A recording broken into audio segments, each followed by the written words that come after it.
Hello ladies and gentlemen and movie lovers of all kind, and welcome back to the channel. As always, I am your host, Brett Murphy, and for today's video, it is going to be another ranking.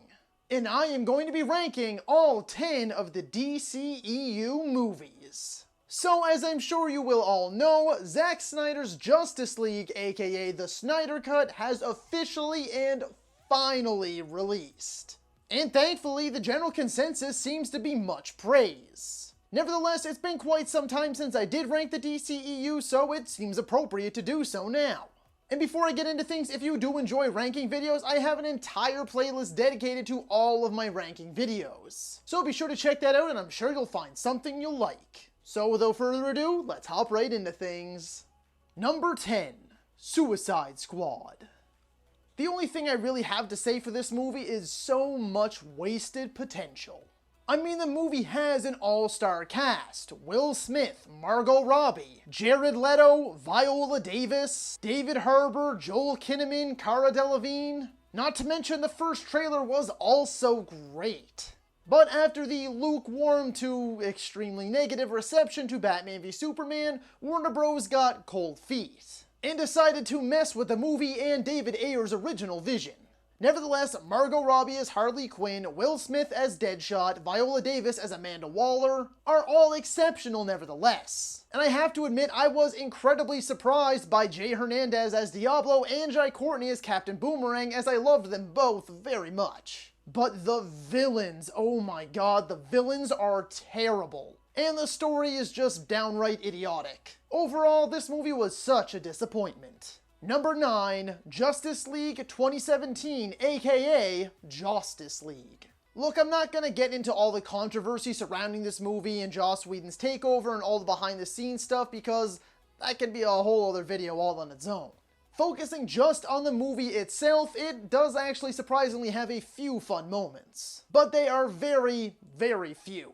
And it only really lands above Suicide Squad because the casting is great. Aside from a few rough edges like Cyborg's greatly diminished story, and Henry Cavill's mustache CGI lip face thing that absolutely took the world by storm.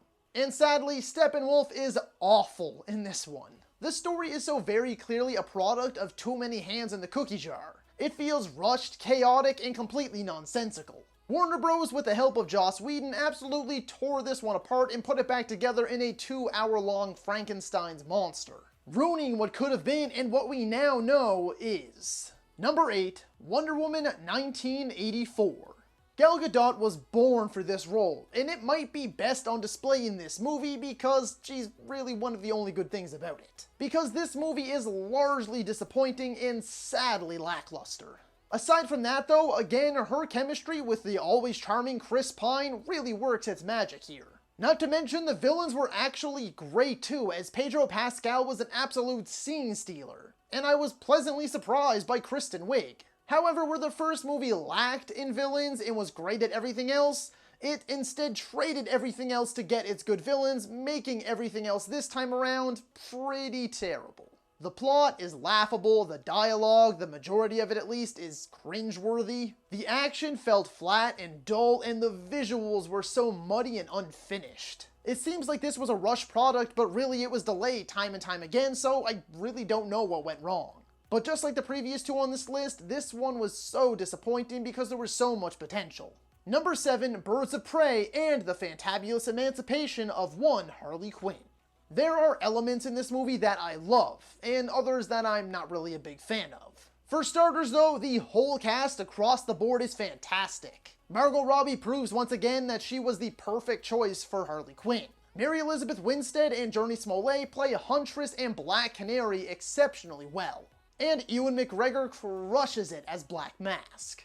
I love the style of this movie, and the humor is great as the majority of it did land with me. But on the flip side, a lot of the action does fall flat. Don't get me wrong, I am super happy that they were able to go full R-rated with this one. But a lot of the stunts in this movie are just so overdramatic that it sucks me right out of the moment. And as for the plot, it is fairly basic, but quite enjoyable overall. Number 6, Batman v Superman: Dawn of Justice. I have a major love-hate relationship with this one. When I first left the theater opening night, I was so disappointed. But after waiting a short few months and finally getting to see the ultimate edition of this movie, I will never, ever watch the theatrical cut again. It still has many of the same flaws. The plot relies very heavily on so many coincidences and conveniences. And shoehorning Wonder Woman and Doomsday into the third act was a mistake, even if it was kind of badass. And trying to shoe in all of the Justice League for the sake of sequel setup was a total mess. And no matter how many times I watch it, I am still not a fan of Jesse Eisenberg's take on Lex Luthor. But I love Ben Affleck in the role of Batman, even if I'm not a huge fan of his murderous killing spree. Although the reason for it is definitely better fleshed out in this Ultimate Edition. Not to mention the warehouse scene, which is likely the best live-action Batman scene of all time. Henry Cavill once again showcases why he is the best Superman we have ever had. And the actual Batman v Superman throwdown is freaking epic. Number 5, Shazam. This one is easily the DCEU movie with the most heart. This one is basically the complete polar opposite of all of the others that came before it. It focuses more on the laughs and the bond between the characters, and it works wonders. It is a very small scale film compared to what we are used to, and I love it for that. Zachary Levi, or Levi, or however you pronounce it, is magnificent as Shazam. His comedic timing is perfect, and the dude is just downright hilarious. And Jack Dylan Grazer too is excellent. And while I typically love Mark Strong, I felt he played a very, very generic baddie in this one. And although the 7 Deadly Sins had very cool designs, the CGI, however, did not hold up quite as well. And I didn't really love the whole Shazam family being introduced so early on. I mean, it's only the first movie and we didn't really give the main hero much time to shine. But the family dynamic itself is one of the main reasons that I love this one so much. Number 4, Wonder Woman. This movie was so close to being the perfect Wonder Woman movie. Let's go down the list, shall we? Gal Gadot as Wonder Woman is perfect. Chris Pine and the rest of the supporting cast are perfect. The action is perfect. Themyscira and the Amazons are perfect. And even the story is perfect. What is not perfect, however, are the cartoonishly awful villains. I mean, all 3 of them are terrible. Just goofy, over-the-top, laughably bad villains. And the whole final act is very rough around the edges and actually quite unenjoyable. I mean, you can barely tell what's going on in the CGI-filled final fight. It's just so unpolished. And the ending feels so forced and corny. It just really sucks to see such a lackluster finale to such a great movie. Number 3, Aquaman.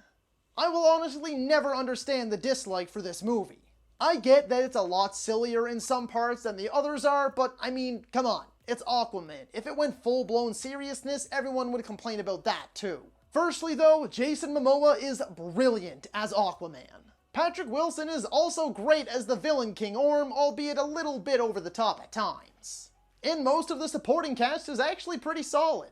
Where this movie absolutely shines though is its stellar action, phenomenal costume design, wonderful score, and immaculate visuals. I mean, I think this movie is the most visually impressive since 2009's Avatar. And the fact that it didn't win the Oscar for Best Visuals, let alone even get a nomination, is still one of the biggest crimes of the last decade. Number 2, Zack Snyder's Justice League.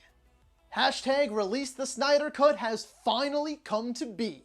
We did it, ladies and gentlemen, and now we finally have it.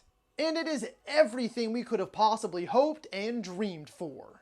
A 4-hour epic filled with heart, emotion, incredible action, grand set pieces, a kick-ass score, beautiful character moments and development, finally a worthy villain in the new, much more improved Steppenwolf, twists, turns, shock reveals, and setup for a greater universe, and each and every one of the cast get their time to shine.